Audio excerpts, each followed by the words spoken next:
मुर्दाबाद, व्यापारी एकता जिंदाबाद, व्यापारी एकता जिंदाबाद, प्रशासन मुर्दाबाद, पुलिस प्रशासन मुर्दाबाद, छठी मुर्दाबाद, छठी व्यापारी एकता जिंदाबाद, व्यापारी एकता जिंदाबाद, व्यापारी एकता जिंदाबाद।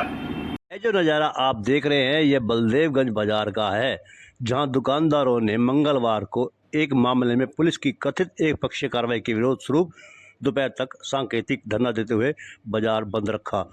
दुकानदारों ने चेतावनी दी है, यदि हुड्डा सेक्टर में हुए हमले में नामजद अभियुक्तों को अरेस्ट ना किया गया और डकैती की धाराओं से उनको अलग ना किया गया तो कल बुधवार को पूरा बाजार बंद किया जाएगा। हो सकता है कि रोड जाम करने की नौबत आ जाए। दुकानदारों का आरोप है कि परसों रविवार को हुड्डा सेक्टर की आशियाना सोसाइटी में हमले में दोषी में उनके जैन परिवार के साथ मारपीट की गई। पुलिस ने शिकायत दर्ज कराई तो पुलिस ने बजाय उनकी सुनवाई करने के उल्टा उनके खिलाफ डकैती का मामला दर्ज कर दिया है। व्यापारियों ने कहा कि पुलिस क्लियर एक तरफा कार्रवाई कर रही है। व्यापारियों की मांग है कि दोषियों को पकड़ा जाए और एसएचओ का तबादला किया जाए। उन्होंने बाहर से गुंडे बुला रखे थे, आते ही उन्होंने मेरी बहन के गले में चैन थी वो छीनी है, मेरे लड़के का सिर फोड़ दिया, मेरे भांजे का सिर फोड़ दिया, मेरे लड़के का हाथ में फ्रैक्चर है। और हमें इंसाफ नहीं दिला। क्या हमको धरने पर बैठना पड़े, क्या हमको पूरा बाजार बंद कराना पड़े, क्या सिटी एमएलए की कोठी का घेराव करना पड़े, चाहे हमें पुलिस प्रशासन का घेराव करना पड़े।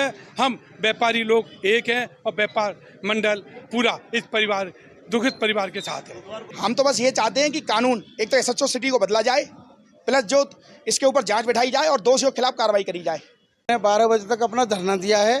कल सारे लोगों से सलाह मशवरा करके कोशिश करेंगे बाजार बंद हो, और जो एसएचओ ने झूठे केस में फंसाए डकैती के में, कल इन चारों को हम लेके जाएंगे।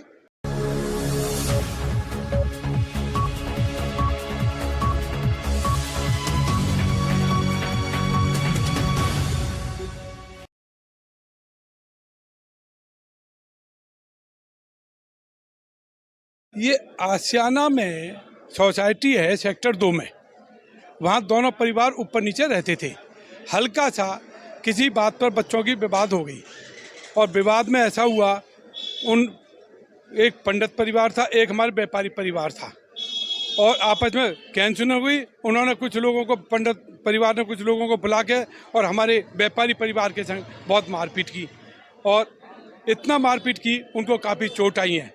उसके बाद पुलिस प्रशासन में गए। पुलिस प्रशासन भी जो एसएचओ है उस परिवार से मिलके जने कोई रिश्वत खा के उनकी ओट लेके हमारे व्यापार संग कोई ना तो एफआईआर दर्ज की, उल्टा चोट हमारे आई, डकैती हमारे हुई, हमारे ऊपर डकैती का मामला डाल दिया।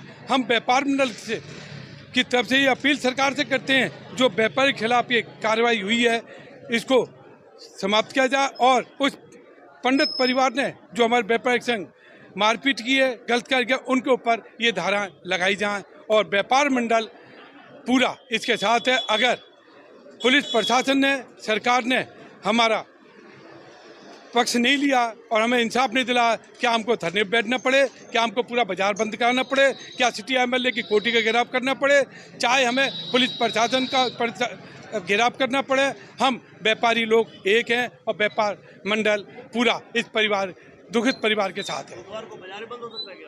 हो सकता है, आज हम वेट कर रहे हैं। आज सिटी एमएलए हमारे बाहर गए हुए हैं, वो आज आने की संभावना है। उनसे मेरी फ़ोन पे बात हुई थी, प्रधान जी अभी कुछ मत करो, शाम तक मेरी वेट करो, मैं कोशिश करूंगा इस झगड़े को निपटवाऊं और जो अन्याय इस परिवार के संग हुआ, इन व्यापारियों के संग हुआ, उस अन्याय को मैं समाप्त कराऊं और आपकी संतुष्टि करूं। इसलिए हम आज उसके रुके हुए हैं और एसएचओ जो ये गलत नीतियों से और दूसरे के दबाव में कार्य कर रहा है, मैं एसएचओ को भी चेतावनी देता हूं कि इसको या तो सही कार्यक्रम करे और नहीं तो इसको हम सस्पेंड कराने में भी देर नहीं लगाएंगे। इसलिए बैठे हुए हैं जी, कल मेरी मालती जैन नाम है मेरी सिस्टर का, वो आशियाना सोसाइटी में रहती है, तो वहाँ पे इनका, मेरे भांजे का और मेरी बहन का नीचे एक शर्मा जी रहते हैं, मुझे नाम तो उनको पता नहीं है, भांजे को पता नाम। उनके आपस में कोई आपसी विवाद हो गया था। आपसी विवाद होने पे उन्होंने मेरी बहन पे, मेरे भांजे पे, मेरे लड़के पे, मेरे छोटे लड़के पे अटैक करा। अटैक करने के बाद उनका फ़ोन आया मेरे पास, तो मैं वहाँ गया था। मैंने उनसे ये पूछा भाई क्या बात होगी, किस ऊपर झगड़ा हो रहा है, आप सोसाइटी में रहते, परिवार है आपका। उन्होंने कुछ नहीं सुनी, आते ही मेरे पे भी हाथ छोड़ा। मैं तो वहाँ से जान बचा के भग आया जी। उन्होंने बाहर से गुंडे बुला रखे थे। आते ही उन्होंने मेरी बहन के गले में चैन थी वो छीनी है, मेरे लड़के का सिर फोड़ दिया, मेरे भांजे का सिर फोड़ दिया, मेरे लड़के का हाथ पे फ्रैक्चर है और सबकी एमआरआई रहेगी हम पे। लेकिन प्रशासन हमारी ना सुनते हुए दूसरे पक्ष की पता नहीं क्या दबाव है क्या नहीं है। तो मैंने अपने व्यापारी भाइयों से बात करी यहाँ पे आके, मैंने कहा जी ऐसे ऐसे मामला है, प्रशासन उल्टा हमारे ऊपर चोरी का मुकदमा, डकैती का मुकदमा दर्ज कर रहा है, इसलिए मेरी मदद करी जाए। तो प्रशासन पूरे व्यापारी वर्ग ने एसएचओ सिटी को ना तो हमारे बच्चों की सिर की चोट दिख रही, ना मेरी बहन की सोने की चैन लूटी है जो बदतमीजी हुई साथ वो दिख रही, वो बिका हुआ है। प्रशासन कोई हेल्प नहीं कर रहा। तो मैंने अपने व्यापारी भाइयों से अनुरोध करा, व्यापारी भाइयों ने कहा आप घबराओ मत, हमारे तुम्हारे साथ हैं। हमें तो जो हमने एप्लीकेशन दी है, जिन बंदों का नाम है उसमें, उनके खिलाफ मुकदमा दर्ज होना चाहिए जी। हम पे जो उन्होंने डकैती का मुकदमा दर्ज कर, झूठा मुकदमा दर्ज हो रहा है जी। एसएचओ सिटी पता नहीं क्या दबाव है, बिका पड़ा, पैसे खाए हैं। आज तो सांकेतिक बंद कराया हमने बाजार, कल पूर्ण रूप से बंद करेंगे बाजार को अगर हमें न्याय नहीं मिलता है तो। मामला कुछ नहीं था जी। 10 तारीख की शाम को बात थी आसियाना सोसाइटी के अंदर। क्या कहते हैं, प्रमोद शर्मा, जितेंद्र कुमार, अरुण शर्मा ये पार्क में बैठे हुए थे। मैं पंचवटी से शाम को आया। प्रमोद शर्मा आगे कहता है कि तूने मेरी घरवाली के बारे में कुछ गलत बोला है। मैंने उनसे कहा कि मैंने कुछ भी नहीं बोला। वो कहते हैं कि विवेक गुप्ता नाम के व्यक्ति ने तेरा नाम लिया है। मैंने कल के वो किसी का भी नाम ले देगा सोसाइटी में, तो क्या तुम उसका बात पर यकीन कर लोगे? कोई सबूत है उसके पास कि क्या कहते हैं मैंने उसके बारे में बोला है? नहीं, तूने तो बोला है, तू धर्म उठा। मैंने गंगा जल भी उठा लिया। उसके बाद भी उसने मेरे संग मारपीट करी, मेरे मामा को, बच्चों को मारा। क्या कहते हैं, बाहर से लड़के बुलाए। प्रमोद शर्मा ने अपने भाई को बुलाया, राजेश शर्मा को, उसका भतीजा पंकज अत्री, जो कि 5-6 गुंडों को लेके आया अपने साथ। क्या कहते हैं, उन्होंने हमारे संग मारपीट करी धारदार हथियारों के साथ हमारे ऊपर। मेरी मम्मी जो कि विधवा है, उसके साथ भी मारपीट हुई है और उसकी चैन को छीन लिया गया। पुलिस प्रशासन हमारी बिल्कुल मदद नहीं कर रहा। हमारे ऊपर उल्टा धोखा, क्या कहते हैं, डकैती का मुकदमा दर्ज करा जा रहा है। क्या कहते हैं, अब महिला थाने में हमारी मम्मी की रिपोर्ट देने गई है तो उसकी रिपोर्ट लेने से भी मना कर दिया है महिला थाने ने। क्या वजह हो सकती है, क्यों नहीं सुन रही आप? ये सुनाई इसलिए नहीं हो रही, एसएचओ बिक गया है और ऊपर से पुलिस प्रशासन के ऊपर दबाव है। क्या कहते हैं कि इनके ऊपर कार्रवाई नहीं करनी, इनको जेल में डालना है। क्योंकि कल जब शाम को 6 बजे एसएचओ ने बुलाया तो हमसे कह दिया गया कि 10 अंदर आ जाओ, और उनके 150 लोग वहाँ अंदर बैठाए हुए थे। वो लोग हमारे बारे में कमेंट पास कर रहे हैं तो एसएचओ उनको धमका नहीं रहा। हम बोल रहे हैं तो हमें धमकाया जा रहा है, हमें अपराधी प्रवृत्ति का आदमी बताया जा रहा है। मुझे ये बताया जाए कि मेरे नाम कौन सा मुकदमा दर्ज है आज तक जो मुझे उन्होंने अपराधी बोला है। इन बच्चों के नाम कौन सा मुकदमा दर्ज है? इसका हाथ तोड़ दिया, उसके ऊपर कोई मुकदमा दर्ज नहीं है। इसके सिर फाड़ दिया। ये कॉलेज में पढ़ने वाले लगे, इनके अब इनके कुछ हो गया क्या, कौन जिम्मेदार होगा? वो सरेआम धमकी दे रहे हैं। अब क्या कर रहे हो फिर आगे? हम तो बस ये चाहते हैं कि कानून, एक तो एसएचओ सिटी को बदला जाए, प्लस जो इसके ऊपर जांच बैठाई जाए और दोषियों के खिलाफ कार्रवाई करी जाए। परसों रात को पलवल की हुड्डा सेक्टर 2 की आसियाना सोसाइटी में 2 पक्षों के बीच झगड़ा हो गया। उसी के संदर्भ में कल एसएचओ ने, सिटी थाना ने दोनों पक्षों को थाने में बुलाया हुआ था, जिसमें मैं भी गया था। दूसरा पक्ष थाने में आया नहीं तो एसएचओ साहब मेरे से बोले कि हम शाम को, दूसरा पक्ष आने की कह रहा है, अभी उनके पास समय नहीं है। तो मैंने कहा एसएचओ साहब शाम को 6 बजे बुला लो, 4 बजे की जगह 6 बजे कर लो। एसएचओ ने मेरे को कहा कि इसमें करना क्या है? मैंने कहा कुछ नहीं, झगड़ा हो गया, राजीनामा करा देंगे, जिसकी गलती होगी उसे धमका देंगे। एसएचओ साहब ने की बहुत बढ़िया बात है। शाम को जब 6 बजे मैं वहाँ गया तो एसएचओ साहब ने एक पक्ष को अंदर बैठाया हुआ था, ये जो दूसरा पक्ष है बाहर खड़ा हुआ था। मैंने इनसे पूछा आप लोग बाहर क्यों खड़े हो? ये बोले जी पहले उस पक्ष की सुनवाई हो रही है, फिर हमको बुलाएंगे। मैंने चलो अच्छी बात है ये। इतने में एक राजेश नाम का सिपाही आया कि जी आप में से सिर्फ 4 आदमी अंदर चलो। मैंने कहा भाई 4 ही जाएंगे, उल्टा पीड़ित को भी नहीं लेके गए, हम 4 ही अंदर जने गए। सारी पूरा कमरा भरा हुआ था। एसएचओ साहब ने दोनों पक्षों से पूछताछ करनी शुरू कर दी। इस बीच में उन लोगों ने टोंटबाजी शुरू कर दी। अरे गुंडे आ गए, इनके चेहरे तो देखो, ये चेहरे से ही मवाली लग रहे हैं, ये तो अपराधी लग रहे हैं। एसएचओ ने उनको रोका नहीं और हम अपनी बात भी कह रहे थे, हमको रोके जा रहा था। मैं वहाँ से उठा, बाहर आ गया और ये 3 आदमी जो मेरे साथ गए थे वो भी बाहर आ गए। इस बीच में वो सिपाही और एसएचओ बाहर निकल के आए। उन्होंने कहा क्या बात है? मैं एसएचओ साहब हम आपके भरोसे पे आए हैं और ये सोच के आए हैं कि पुलिस की सुरक्षा में हैं, लेकिन पुलिस की सुरक्षा में ही टोंटबाजी हो रही है और हम अपराधी अपराधी कह के बोला जा रहा है और आप उनकी कुछ नहीं कह रहे और हमें रोक रहे हैं। इसका मतलब मुझे ये लगता है, मैंने एसएचओ को कहा कि आपने इनसे पैसे ले लिए हैं।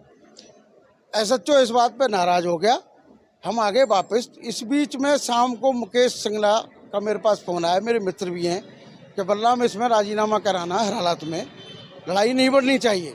मैंने कहा ठीक है, सुबह चार आदमी दोनों पक्षों के बुला लेते हैं और जिसकी गलती होगी उसको धमका देंगे। लेकिन एसएचओ ने रात को कहने के बाद भी, मुकेश सिंगला जी और हमारे कहने के बाद भी डकैती का मुकदमा दर्ज किया हमारे खिलाफ। और सुबह पूछने पे ये जवाब दिया कि बलराम गुप्ता ने पुलिस के मेरे ऊपर उंगली उठाई है, मैंने इसके जवाब में डकैती का मुकदमा दर्ज किया है।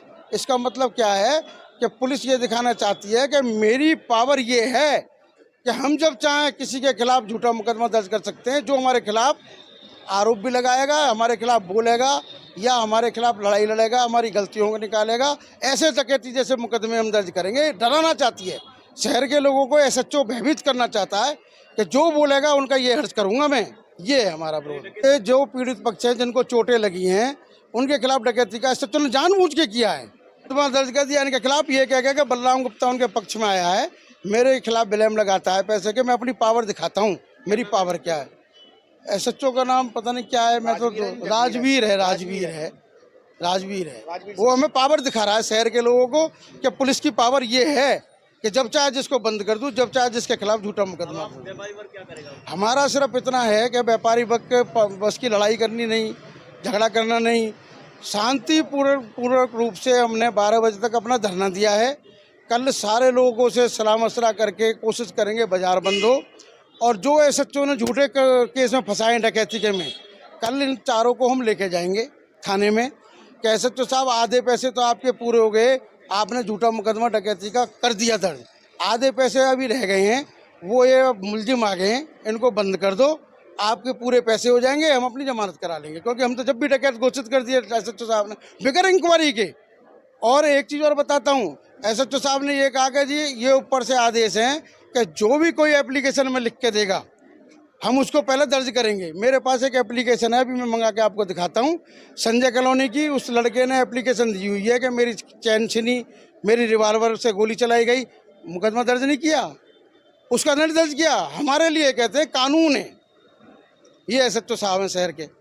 अब तक अगर आपने हमारे चैनल को सब्सक्राइब नहीं किया तो नीचे जो आप देख रहे हैं वैभव क्रांति न्यूज, इसको आप सब्सक्राइब कीजिएगा, फिर उसको लाइक कीजिए, फॉलो कीजिए और उसके बाद एक कमेंट करते हुए शेयर भी कीजिए। बहुत बहुत धन्यवाद। जय हिंद, जय भारत।